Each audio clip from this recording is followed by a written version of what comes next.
Lambino. Si Atty. Raul Lambino ay naging cabinet member ni PRRD. Tapat na kaibigan, ano man ang mangyari, hindi ho siya nangiiwan. kabakan ng magsasaka at mangingisda para umunlad ang agrikultura. Kay Lambino, walang magugutom na Pilipino. He was the chairman of the Philippine Institute for International Economic Cooperation, chairman of the Philippine Youth Energy Group, and COO of the International Chamber of Commerce.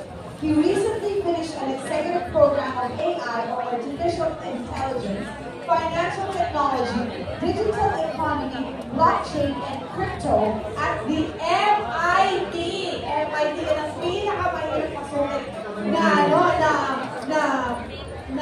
eskwelahan sa Amerika. Ito ay sa Massachusetts Institute of Technology. Ang katapat niya, Harvard. Yes, at isa siya cum laude sa law sa University of Pangasinan. Tunay na Ilocano at probinsyanong totoo. Okay? Abogado. Totoo, may puso at malambing magserbisyo. Malambing o lambing, lambino, di ba? Kaya ang ilalambing natin, di ba? Numero 34 sa balota, ang kabaka ng bayan at lambing natin sa Senado, Atty. Raul Lambino!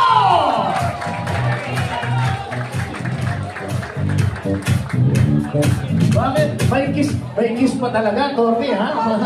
May kiss pa talaga. Nagselo si Eric kagad, ha?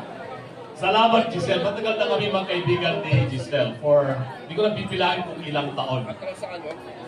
Magandang hapon po sa ating lahat. Naimbag nga malem, kadagiti, kapadak nga Ilocano nga punto nga Ilocano. Masantos siyang araw, nagsaray kaluyagan, tan kabaluyan, at Pangasinan. Bayang pagkapanapon sa ating mga kabalin. Maray, ahapon sa ating mga taga-Bicol.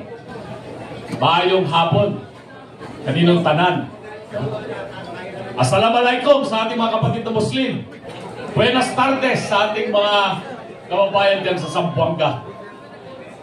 Alam po ninyo, itong aking mga kasamang kandidato rito ang pagkasenador, lahat may relasyon po ako sa kanila na nakalipas. Unahin ko na yung pinakabatang kandidato, si Atty. Jimmy Puto.